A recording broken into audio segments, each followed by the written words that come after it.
We want to invite you to join with us in the fourth chapter of the book of Second Timothy. We've been in this book for the last several months. Second Timothy chapter 4. 2 Timothy chapter 4.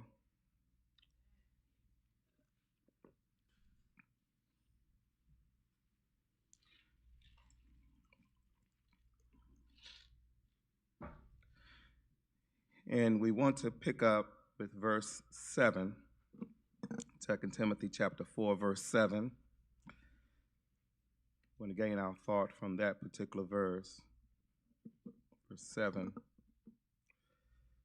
As Paul continues to write to his young protege Timothy to encourage him of what his role and his responsibility is in his absence, as Paul realizes that his time on earth is short. He writes in 2 Timothy chapter 4, verse 7, I have fought the good fight. I have finished the race. I have kept the faith. Now there is in store for me a crown, the crown of righteousness, which the righteous judge will award to me on that day, and not only to me, but to all those who longed for his appearing. This morning, as we journey through these few verses, verses 6 through 8 in the book of 2 Timothy chapter 4, we want to talk from the subject, soon I'll be done with the troubles of this world. Soon I will be done with the troubles of this world. As we journey through life, we realize that life has a lot of turns and twists. Sometimes we get tired and get wore out, get burdened. The pressures of life can weigh you down. Sometimes you get to a position that you feel like you just can't take it no more. Can't take it no more. But the reality is that trouble won't last always. Trouble won't last always. And for those of us who know Christ, we have that assurance that when this life is over, we've got a home on the other side. We've got something better to look forward to. And what Paul wants to encourage this young man, Timothy, and remind him in his own story, Paul wants to remind Timothy that soon he will be done on this side with the troubles of this world. And so he wants to prepare Timothy of what his role and his responsibility is after his assignment down here is done. After his assignment down here is done. That God has prepared a place. God has prepared a place just for him. As we have been looking at this particular book, we have seen over and over again that Paul wants to prepare the young Timothy to pass the mantle to him. He realizes as he sits in jail with a death sentence looming over his head. In a day now, the Emperor Nero could call for him to come to the execution chamber, and he will lose his life. He recognizes that he won't get out of this time. He recognizes that life is about to be over. And so he wants to prepare Timothy for this task of leading the charge, of sharing God's love and message with the world. He wants to prepare him for the responsibility of leading God's people. So today, as he begins to wind down his life, as he begins to wind down his life, he wants to share with this young man, Timothy, that he's okay. He's okay. And he's okay because he's come to the resolve that you don't come here to stay. You don't come here to stay. Yes, that one of these days, it'll all be over. One of these days, we'll go to a home where there's no more suffering, no more pain, no more hardship, no more sorrow. And he wants Timothy to know that he's all right with that.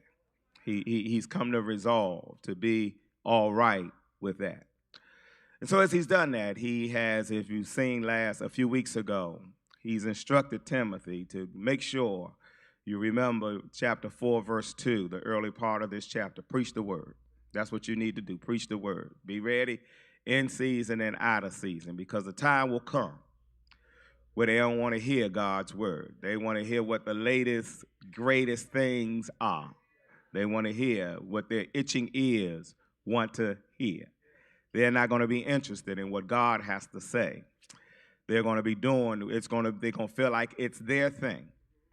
They can just do whatever they want to do. And nobody can tell them. Oh, yeah? Nobody can tell them who to sock it to. He tells them it's going to be rough. It's going to be rough out there. So he reminded Timothy, chapter 4, verse 5, what you need to do is you need to keep your head. Don't you lose your cool.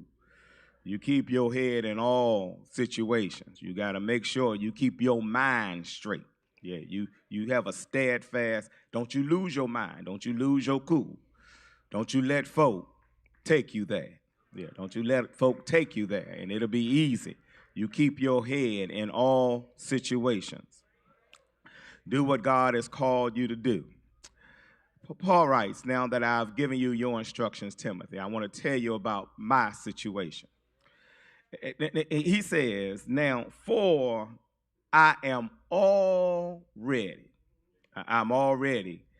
being poured out like a drink offering.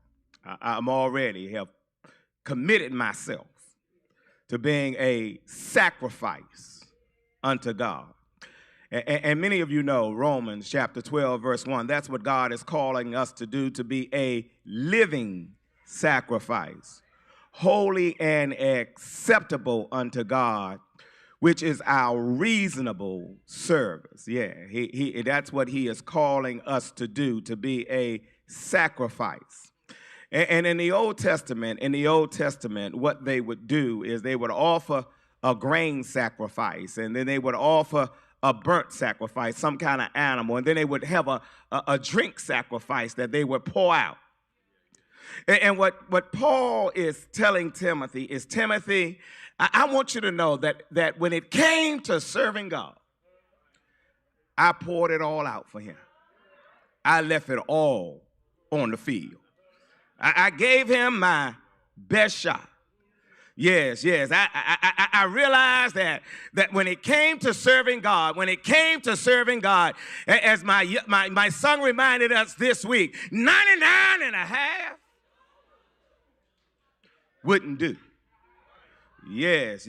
I wanted them to know that I've given God my all, and I've sacrificed, and I went where he wanted me to win, and I said what he wanted me to say, and I said, God, here are my hands. You can do whatever you want to do. Here are my feet. I'll go where you want me to go, God. Here's my mouth. I'll speak for you. I want you to know, God, when it came to serving you, I gave you my all. I gave you my all. The book of Philippians, chapter 2. He reminded them in Philippians chapter 2. He reminded them about his sacrifice, his service. Philippians chapter 2, verse 17. He writes, listen, beginning with verse 12, about not doing things without grumbling and complaining. Yeah, he says, verse 14, do everything without grumbling and arguing, so that you may be blameless and pure children without fault in a warped and a crooked generation. Then you will shine among them as stars in the sky as you hold firmly. And notice verse 17, for even if I am being poured out like a drink offering on the sacrifice and service coming from your faith. Yes, yes. Paul recognized that as he was faithful in serving God, as he was doing his task, that he was giving God his all. Yes, you've longed for sweet peace and for faith to increase. You have fervently, earnestly prayed, but you cannot find rest and be perfectly blessed until all on the altar of sacrifice laid. And then the song goes, is your all on the altar of sacrifice laid? Does your heart have the Spirit control? For you cannot find peace and rest or be perfectly blessed until you've yielded. Yes, I've given God. I wasn't trying to find ways to shortchange God. Conversations going around now, I guess after the statement from Creflo Dollar, should folk tithe or not?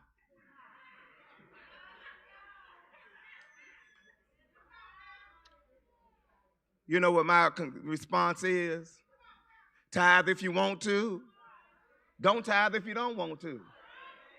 Because whether you give it or not, God is not going to be broke. Whether you give it or not, God is still going to keep the lights on. Whether you give it or not, God's work is going on. The question is, do you really want to be blessed? Because God says, if you give, I'll give to you good measure, pressed down, shaken together, run it over. And I want you to know something. I want you to know something, that you can't beat me giving no matter how hard you try.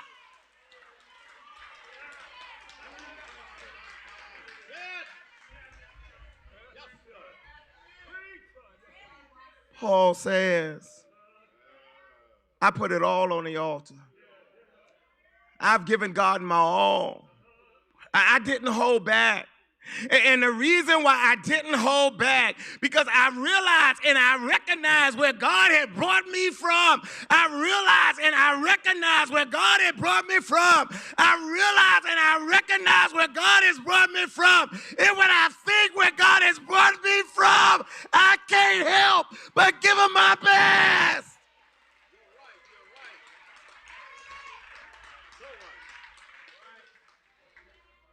I've given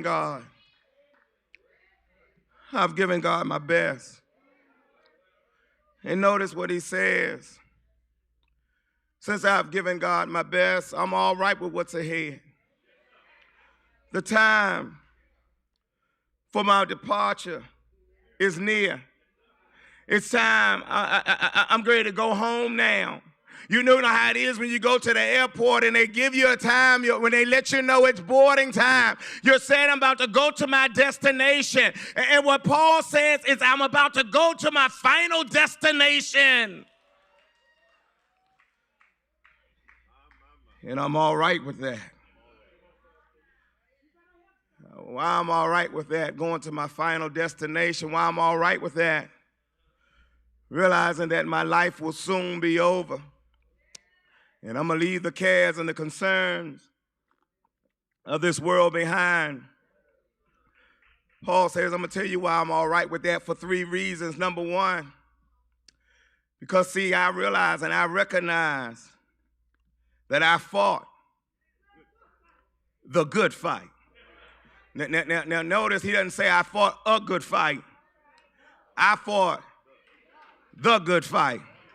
Because I realize that some of us fighting fights that ain't no good fight. Yes, yes. Yes, I found out that as I go through life, it was not always easy. As I go through life, it was not always a flowery bed of ease. As I went through life, I've had some struggles. As I went through life, I went right up against the devil's door.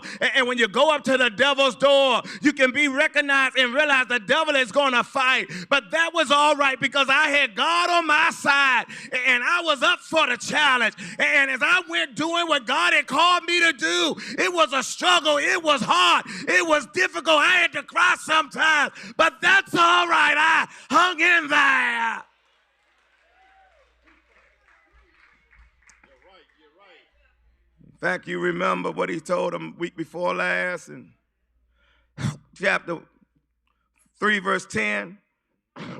You know, however, you know about my teaching, my way of life, my purpose, my faith, my patience, my love, my endurance. Verse 11 of chapter 3, persecution, suffering. What kinds of things happened to me at Antioch and Iconium and Lystra? The persecutions I endured. Yet the Lord rescued me from them all. And notice what he says in verse 12. In fact, everyone who wants to live a godly life in Christ will be persecuted. Let me say that again, verse 12. In fact, everyone who wants to live a godly life in Christ will be persecuted.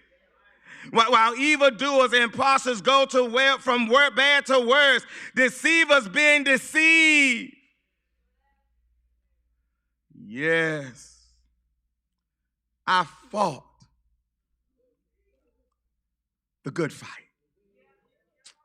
Yes, that thing that was important, sharing the love of Christ, sharing the message of hope, helping people to have a change and transformation of their lives. I was right there with them, and the devil was fighting me on every hand. The devil didn't want me to go. The devil tried to block me, but I kept on swinging. Yes. The question is, when troubles come, do you keep swinging? When trials come, do you keep swinging? When you face roadblocks in your life, do you keep swinging? And what Paul says, Timothy, I'm ready. I'm ready because it's been a struggle. It's been hard, but I hung in there. Not only that, Timothy, that I fight a good fight. Timothy, I want you to realize that in spite of my troubles, in spite of my trials, I didn't give up. You know what I did, Timothy? I didn't check out of the race. I didn't pull to the sideline. I didn't throw up my hands. I didn't throw in the towel. I didn't walk away from it. You know what, Timothy? I have finished the race. Because, see, the reality is, Timothy, it is not about how good you start. It's about how strong you finish. Ecclesiastes chapter 9 would remind us the race is not given to the swift, the battle is not given to the strong.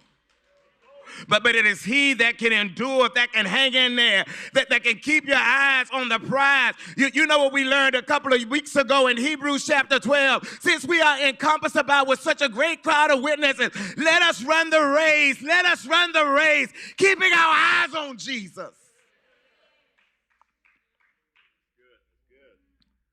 This is not a sprint. This is a marathon. We got to be in it for the long haul. Yes, yes. And too many of us, we start out good. We come up with these great ideas.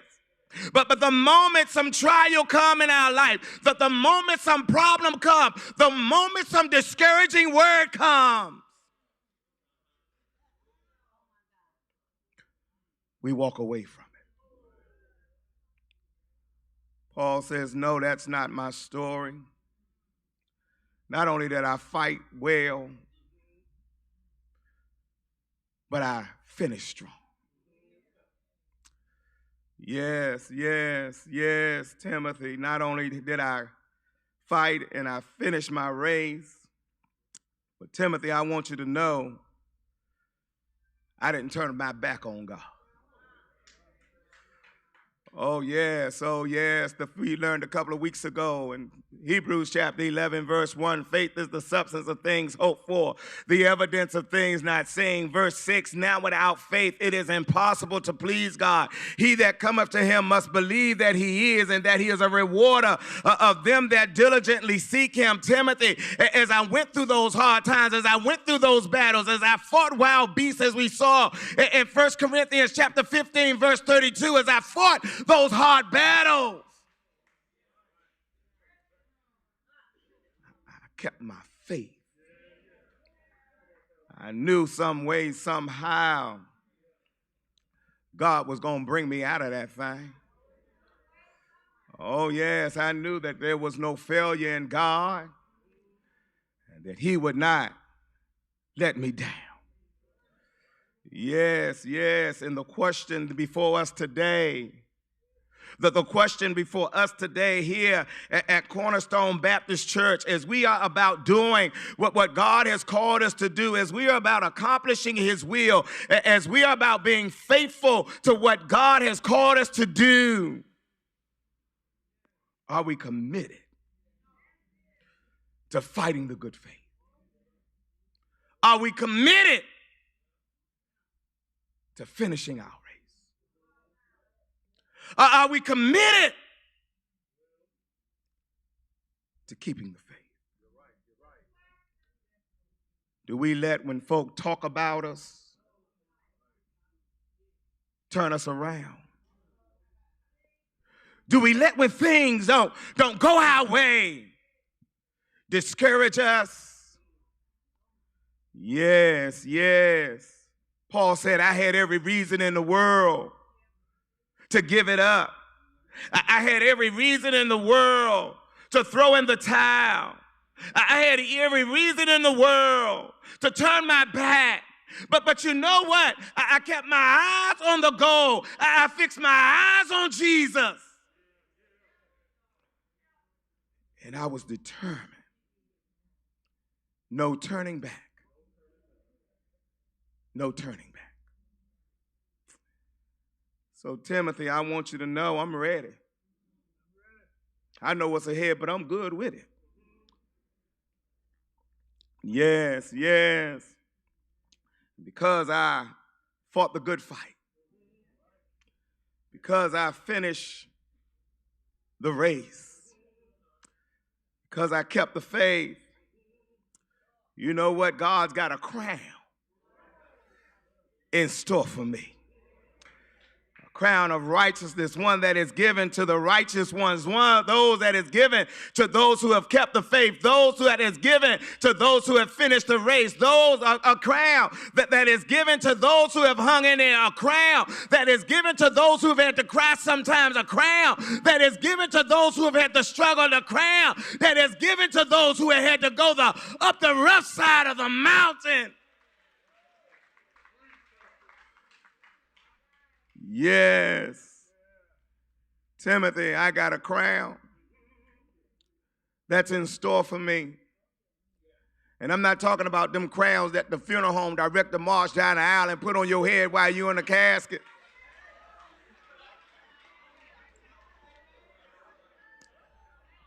It seems like the wickeder they are, the more precious the crown is.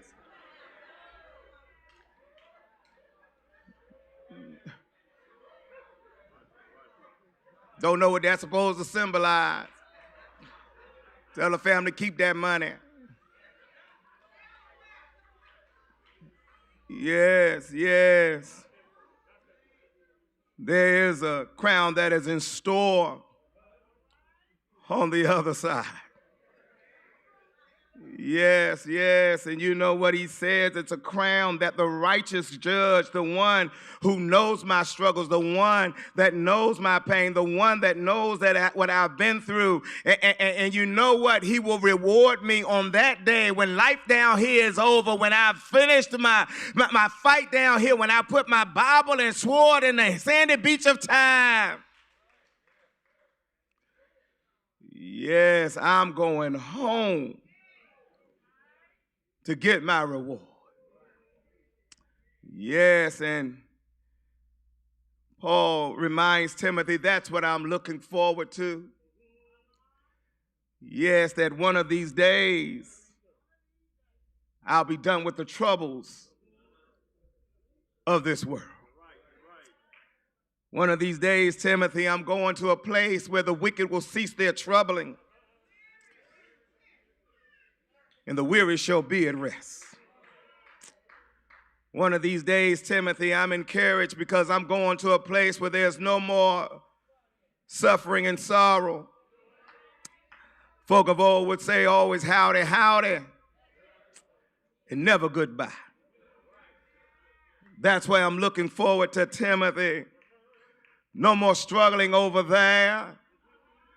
No more pain over there. No more hardship over there. Yes, yes, Timothy, I'm going to get my crown. I'm going to get my crown of righteousness with the one that the righteous judge will award to me when I hear him say, well done, good and faithful servant. Yes, yes, and Paul says people will look at my story, so many others, and they would say, well, you know, Paul and them are great giants of the faith. Yes, yes, yes, God has a crown in store for those giants in the faith like Paul. Yes, yes, he will have that. Many may think that God has a crown of righteousness in store for those giants in the faith like Peter. Yeah, but you know what Paul reminded Timothy? Timothy, not only does God have a crown of righteousness in store for me, but notice what the text says, and not only for me, but also for all who long for his appearing. You know what Paul wants Timothy to understand? Is not only does God got a crown for me, but God's got a crown for you. Yes, Timothy, and for those who look and long for his appearing. Yes, yes, one of those days the old folk of old used to say, I'm going up to heaven to get my reward. Yes, and if there's anybody here at Cornerstone that's committed to fighting a good fight, if there's anybody here at Cornerstone that's committed to finishing your race, if there's anybody here at Cornerstone committed to keeping the faith, yes, we've got that assurance that we've got a crown on the other side. Yes, yes, I believe that's what the songwriter meant when he said, oh, I want to see him, and I want to look upon his face, there to sing forever of his saving grace. On the streets of glory, let me lift my voice. Cares are past. I'm home at last, ever to rejoice. Yes, yes, and so you hang on in there in spite of the challenges that come your way. You hang on in there in spite of the struggles that come your way. You hang on in there in spite of the tears that you may have to shed. You hang on in there in spite of being lied on, cheated, talked about, and mistreated. Because one of these old days, by and by, We've got that assurance that he'll welcome us there. And when we get there, we'll be done with the troubles of this world.